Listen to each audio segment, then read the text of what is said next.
Mettiamo tutto in scena. Diamo le fronte in sartoria, per favore. 1, 2, 3, 4, 5, 6, poi ti muovi. Vai. Motore. Azione. Alza un pochino la testa. Stai indietro all'inizio. Adesso guarda in alto lassù. Avanzi verso di me. Guarda sempre la mia mano. Non vi va come vi guardo? Non vi guardo. Non vi guardo. Giriamo.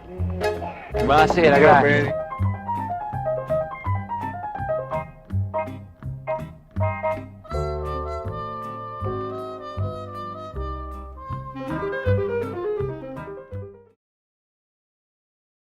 La produzione è il reparto che, alle dirette dipendenze di un produttore, si occupa dell'organizzazione generale di un film o di una serie televisiva.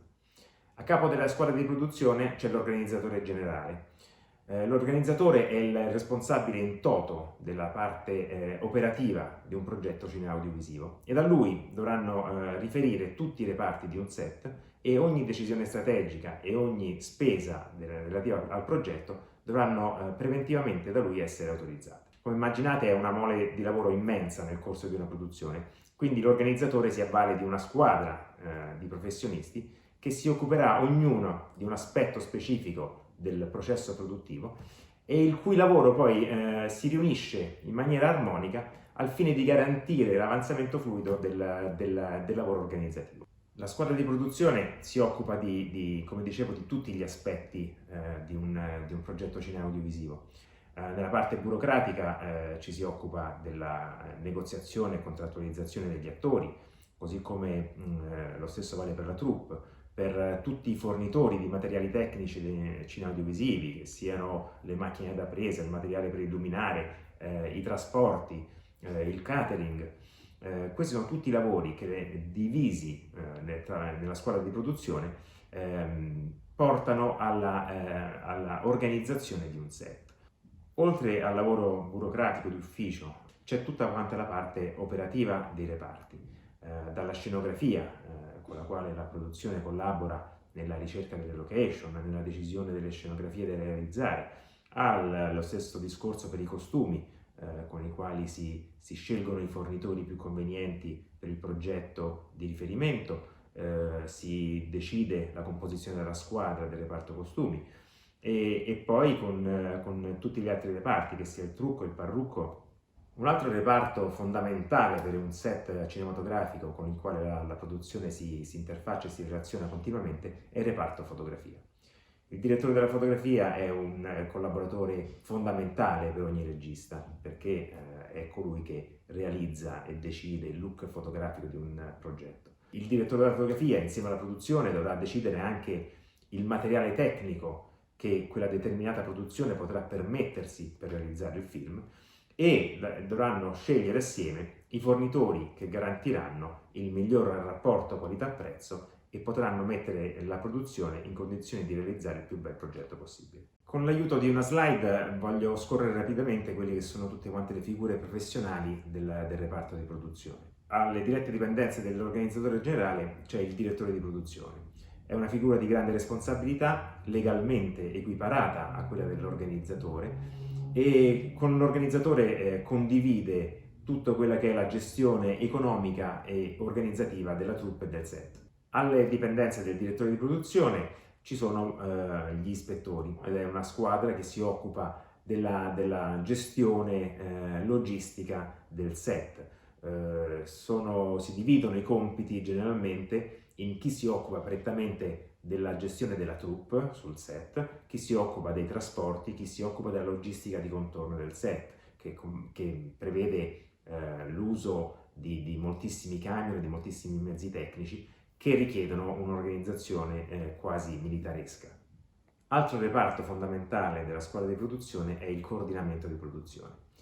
Loro gestiscono l'ufficio di produzione e da loro passano tutte le pratiche più complicate e più complesse che la produzione deve portare avanti.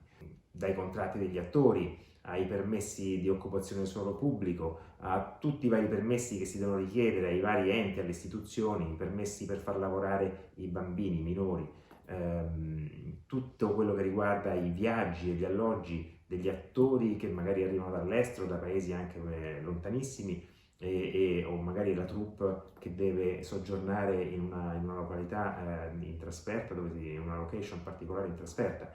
e generalmente sui progetti più strutturati la capo coordinatrice si avvale di almeno 3 o 4 collaboratori. È un reparto che si interfaccia moltissimo, costantemente e quotidianamente anche con l'amministrazione, in quanto deve fornire tutte quelle che sono le liste di assunzione del personale e tutto quello che è il materiale cartaceo, il lavoro cartaceo per gli acquisti dei beni e dei servizi di cui la produzione generalmente si avvale. Il location manager è quella figura professionale che si occupa di un altro degli aspetti fondamentali di un set, gli ambienti di ripresa. Gli ambienti sono insieme agli attori, costituiscono il cuore, la struttura principale di un film. Il location manager deve essere una persona professionalmente molto preparata, che abbia anche un certo gusto e una certa capacità e certe doti creative, perché deve essere anche in grado di proporre allo scenografo una certa gamma, una certa rosa di ambienti che poi andranno ad essere utilizzati per raccontare nello specifico una determinata scena o una parte della storia. I segretari di produzione e gli aiuti sono la vera forza lavoro del reparto produzione. Questa figura, forse in italiano, può leggermente confondere il termine segretario di produzione, perché uno pensa più a un lavoro di ufficio, e rende più l'idea il termine inglese Assistant Unit Manager. Questi sono i principali collaboratori degli ispettori di produzione e fanno sì che tutta l'organizzazione del set sia resa operativa, controllando che arrivino puntualmente tutte le forniture ai vari reparti, che il catering sia organizzato e in orario e tutto funzioni secondo le regole, le normative di igiene e di sicurezza. E una parte di questi aiuti di produzione viene definita runners, e sono coloro che si occupano dei trasporti della troupe, dei trasporti degli attori da casa al set, di tutti quelli che sono i movimenti necessari su un set per la fornitura di materiali. Ogni film o ogni serie TV ha una storia a sé stante. Sarà la stessa tipologia del progetto, che sia un progetto contemporaneo, che sia un progetto d'epoca, a determinarne gli aspetti logistici e organizzativi che la produzione dovrà in qualche maniera affrontare. Voglio prendere ad esempio l'ultima serie dei Medici. Pensate che nella città di Volterra, nel cuore della Toscana, abbiamo dovuto ricostruire la piazza della Signoria di Firenze. Per far questo il regista e lo scenografo dell'ultima stagione hanno voluto ricreare quella che è la Loggia dei Lanzi, un vero e proprio cantiere dove abbiamo realizzato una loggia che era lunga 25 metri, alta 8 e profonda 7. La logistica di un film d'epoca è particolarmente complicata perché, come potete immaginare, ogni mattina sia gli attori ma anche e soprattutto le figurazioni devono essere tutte quante sottoposte a un trucco e una vestizione molto complicata. Fondamentale è la gestione degli animali di scena. Considerate che il mezzo di locomozione erano i cavalli e che quindi un set come era quello dei Medici aveva sempre al seguito un piccolo plotone di circa 20-22 cavalli che seguivano costantemente la troupe in tutti gli spostamenti e che richiede un'attenzione particolare, perché il trasporto, spostare i cavalli, alloggiarli in varie città richiede tutta quanta un'organizzazione molto importante, soprattutto dal punto di vista medico veterinario. Passando però dai racconti di una serie d'epoca a una contemporanea, voglio parlare di quella che è la serie che forse mi sta più a cuore, che è Un passo dal cielo. Un passo dal cielo è la serie che viene realizzata nelle bellissime Dolomiti dell'Alto Adige, che vede come protagonisti la Forestale e la Polizia di Stato. Un passo dal cielo è una serie particolarmente affascinante da realizzare, non solo per la bellezza degli ambienti in cui si va a lavorare, ma soprattutto perché in ogni puntata, in ogni episodio, ci sono sempre delle scene di azione che sono particolarmente divertenti anche per la produzione da costruire. Tra la quarta e la quinta stagione di Un passo dal cielo, i produttori avevano deciso che poteva essere particolarmente interessante raccontare il passaggio del tempo tra un anno e l'altro, tra una stagione e l'altra.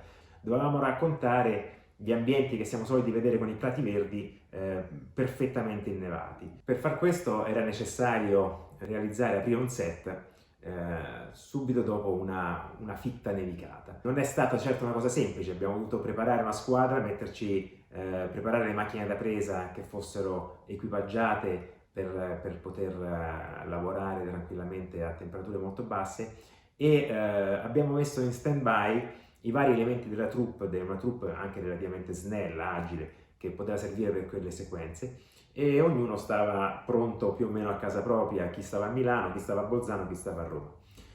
In tutto questo il meteorologo, che è un elemento fondamentale, soprattutto su serie complicate che si girano in montagna, teneva d'occhio tutta la situazione, l'evoluzione delle nevicate meteorologica in Alto Adige. Quando è arrivata la telefonata del meteorologo che annunciava una fitta nevicata che si sarebbe esaurita nel corso di una giornata e nel corso della notte, siamo saltati tutti nelle proprie macchine e abbiamo raggiunto il lago di Braies. La palafitta, che è uno degli elementi più riconoscibili della serie, era talmente coperta di neve che non si riusciva a capire cosa fosse. Questo ha fatto sì che, mentre andavano avanti le riprese, a turno tutta la squadra, io stesso, il regista, Daniele Liotti, l'attore che stava girando con noi, così come i macchinisti, gli elettricisti, ci siamo messi a spalare la neve armati di badili e pale e abbiamo in pochissimo tempo, in un paio d'ore, fatto risplendere il legno e tirato fuori quella che è la palafitta di Un passo dal cielo. Altra giornata memorabile di set di Un passo dal cielo è stato quando abbiamo dovuto far atterrare un idrovolante nel lago di Braies. Era il finale della terza stagione e dovevamo raccontare il passaggio di testimone tra Terence Hill e Daniele Liotti. Terence doveva lasciare la serie e partiva alla volta del Nepal e sceneggiatori e regista volevano farlo partire in una maniera molto spettacolare. Abbiamo dovuto coinvolgere moltissime istituzioni, moltissimi enti, dall'ENAC all'Ente Parco, i naturalisti, ed ha comportato numerosi sopralluoghi da parte di un esperto pilota. Per realizzare questa sequenza nella massima sicurezza era fondamentale l'aspetto meteorologico. Il vento doveva soffiare in una particolare direzione, non doveva essere né troppo debole né troppo forte, perché il lago non doveva essere totalmente liscio per evitare strani riflessi al pilota sia in fase di atterraggio che in fase di decollo.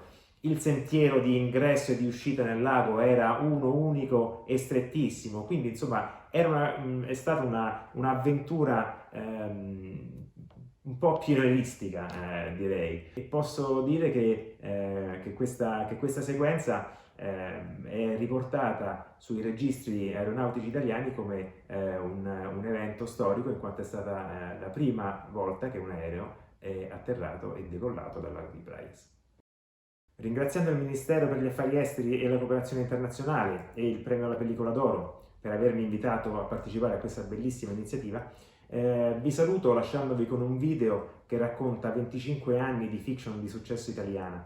È un video prodotto dall'azienda con cui io collaboro dal 1994 e che in questo momento difficilissimo, direi quasi drammatico, in cui i set di tutto il mondo sono fermi, mi piacerebbe potesse essere un messaggio di speranza e di positività, perché il nostro paese possa riaprire presto i set e che possa tornare nel più breve tempo possibile ad essere quella location meravigliosa di tantissimi film e fiction di successo nazionali ed internazionali.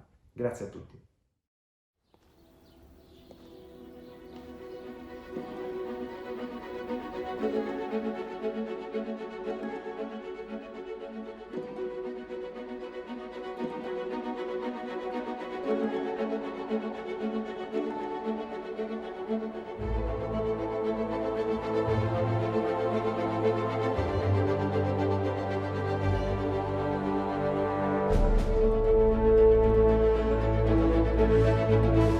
I give you my word. It's a dream. Must show honor. No tricks, no cheating. I ordered you to kill him!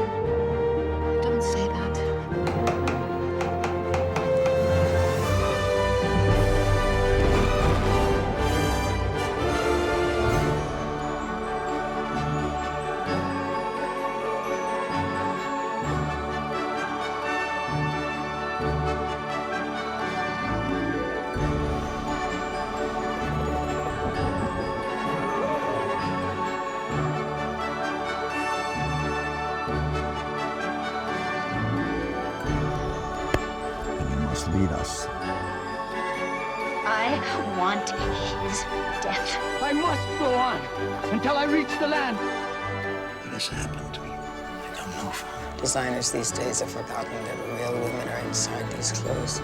It's Chanel. Most merciful God, welcome this man's soul.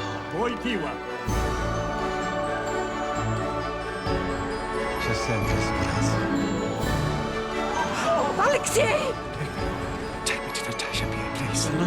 I'm a real boy.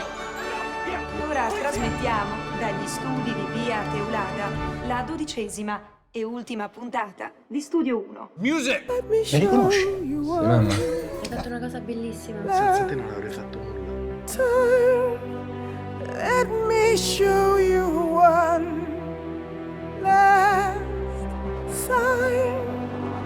You can find it. I can't say that I can change the world, but if you let me, I can change our world for us.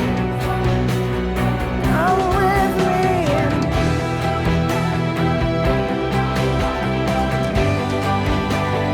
make this vision.